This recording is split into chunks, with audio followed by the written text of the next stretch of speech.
Pero yo todavía guardo a veces en mi corazón cosas aquí, en mis sentimientos, en mis pensamientos, en mis ideas, en mi memoria, en mi voluntad, que yo sigo trayendo conmigo. Y eso hace que mi cuerpo se enferme.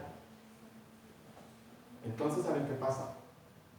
Pasan las personas a veces a orar, y pasan una segunda vez, y una tercera vez, y una cuarta vez, y una quinta vez, y una sexta vez, y 10 veces, y si llaman 10 veces, pasan 10 veces. Yo no voy a decir que eso es malo, pero estamos a veces entrampados aquí en un círculo, ¿verdad? Dando vueltas otra vez. Entonces, si me examinase yo a mí mismo, entonces yo podría saber si es que quizás haya algún aspecto aquí dentro de mi alma que es el propósito de Dios, y que no ha sido, y que el velo no ha caído de mis ojos y yo no he podido ver, no he podido comprender, no he podido entender. ¿Qué quiere Dios conmigo? ¿Se recuerdan a Pablo? 3 veces he rogado a Dios que quite de mí este aguijón, pero no ha querido. Bueno, llame a los ancianos de la iglesia que oren por él. Aquí hay un aspecto interesante. Los ancianos también son ovejas como todo el rebaño. Igual.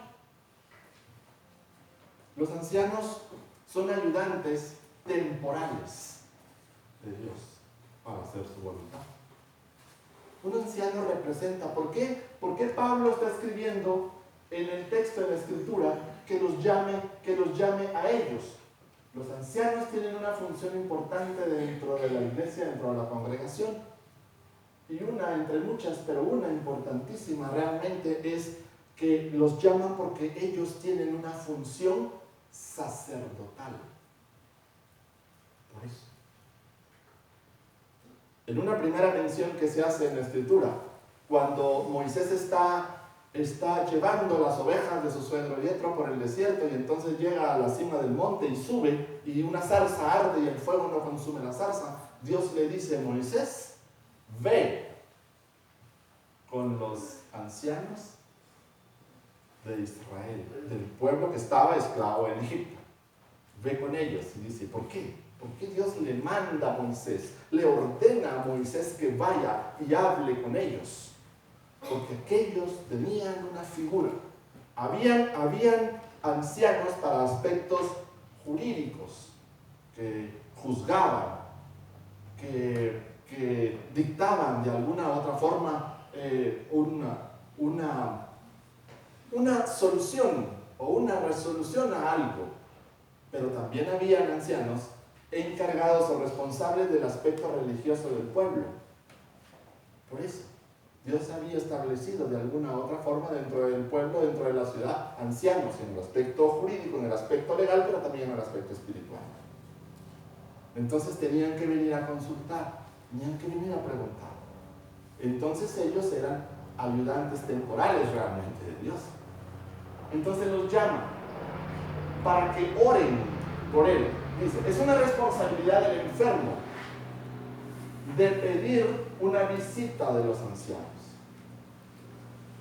En el reino dice, el que pide, recibe. Entonces, nosotros tenemos que pedir. Pero si yo no quiero pedir, pues no pasa nada, por supuesto. Pero en el reino de Dios, ustedes tienen derecho a pedir. Porque nuestro Dios es bueno, porque dice, pide y se te dará, busca y encontraréis, llama y se os abrirá. Los valientes son los que arrebatan el reino.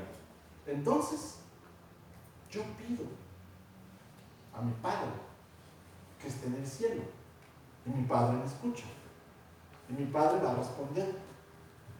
Entonces, es una responsabilidad realmente pedir. Hechos 20, Tito 1, 5, 7, de una asamblea local de barrio, ¿verdad? Hechos 19, 32, 39 y 41, ahí está. Es interesante teológicamente que el énfasis es en los líderes locales.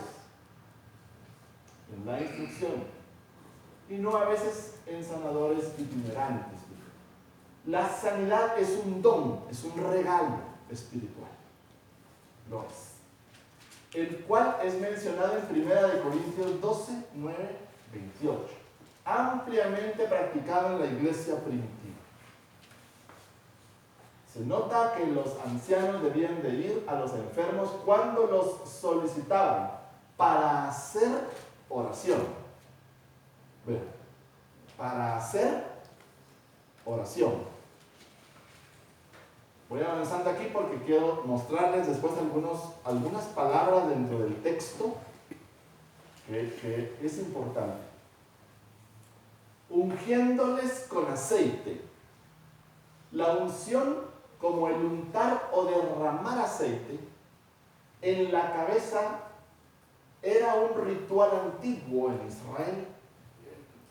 Los sacerdotes, Éxodo 29, y los reyes, 1 Samuel 10, eran ungidos, recuerden, como una señal de separados para Dios. Esa es la esencia. El ungir con aceite. El ungir con aceite es separar para Dios. Entonces significa que si me pone aceite, yo me sano con el aceite y me separar para Dios. Voy a regresar al texto inicial después. El aceite es un símbolo de la presencia especial de Dios, de su elección y su buen favor. Eso significa. El argumento que generalmente se alza en contra de esta interpretación es que si Santiago hubiera estado hablando de un uso religioso o simbólico del aceite, hubiera utilizado la palabra ungir sacramentalmente, en lugar de ungir simplemente. Pero es evidente que ambas palabras tienen en la realidad un sentido muy similar. Nosotros somos un pueblo de reyes y sacerdotes. Entonces la unción al final, la unción es tanto sacramental como también una unción para separar para Dios. Es igual. ¿Me explico? Es igual. Cuando nosotros somos ungidos en aceite, haciendo una oración por los enfermos, para separarlos para Dios, también es una unción, también es una unción sacramental. Es un símbolo. Estamos siendo apartados. Estamos siendo escogidos para poder llevar de mejor forma una vida de santidad. No es solo así por así. No es solo un ritual, es mucho más que eso. Sino, ¿qué sentido hubiera tenido que los reyes y los sacerdotes quisieran, anhelaran, desearan ser ungidos con aceite por los profetas en aquel tiempo, en el Antiguo Testamento? Podría haber sido cualquier otro o no hacerlo. Pero ellos sabían lo que significaba eso. A veces, muchas veces, o casi siempre, hay ciertos o determinadas acciones que nosotros hacemos que tienen un significado y una trascendencia espiritual, aunque no la veamos. Como escuchamos la lección de la mañana. Bueno, Esaú le vende su primogenitura a Jacob. Pero ¿y qué tiene eso? O sea, no pasa nada. Porque no se dio cuenta. Hasta después se dio cuenta. Pero, digo, hasta ahí no sabía. Él pensaba que no tenía sentido, no tenía razón. Por un plato de lentejas no vendas tu primogenitura. Ni por cualquier cosa que sea, vendas tu primogenitura. Aunque pareciera que no tiene trascendencia, sí la tiene. Por supuesto que sí la tiene. ¿A cuántos, y no necesito que conteste alguien, pero cuántos de ustedes, padres, madres, cuántos de ustedes como familia, han ungido a sus hijos con aceite? En su casa. Párense aquí, muchachos, párense aquí. Tráiganme el aceite. Y y les voy a echar aceite y los voy a ungir yo. ¿Cuántas? En nuestra vida. ¿Cuántas?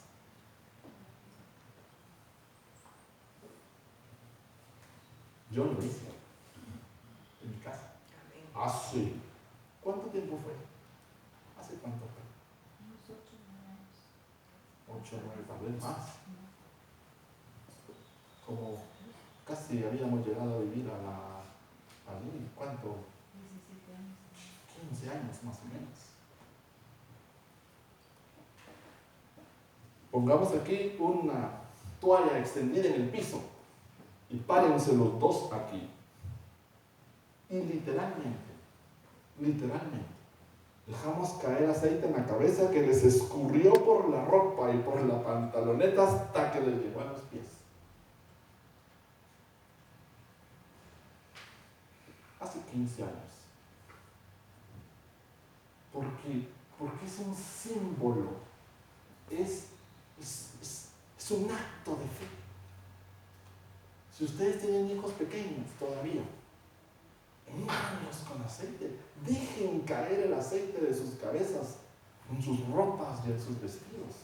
Únganlos con aceite, llámenlos a bendición, llámenlos prósperos, sabios, prudentes, entendidos, temerosos de la ley.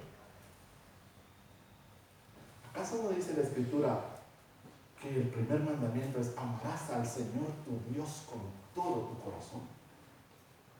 Bueno, y si sus hijos están grandes ya, no importa, entonces háganlo con sus nietos.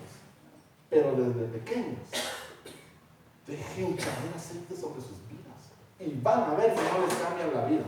No por el aceite literal físico que están derramando, sino por su fe, por el símbolo, por lo que significa. Apartarlos, decirles que son reyes y que son sacerdotes, que no son del mundo, que podrán venir las trompetas y podrán venir los sellos y podrá venir lo que quiera, pero no va a tocar al aceite ni al vino, porque han sido apartados para. Entonces van a ver si no son sanos, entonces van a ver si sus hijos no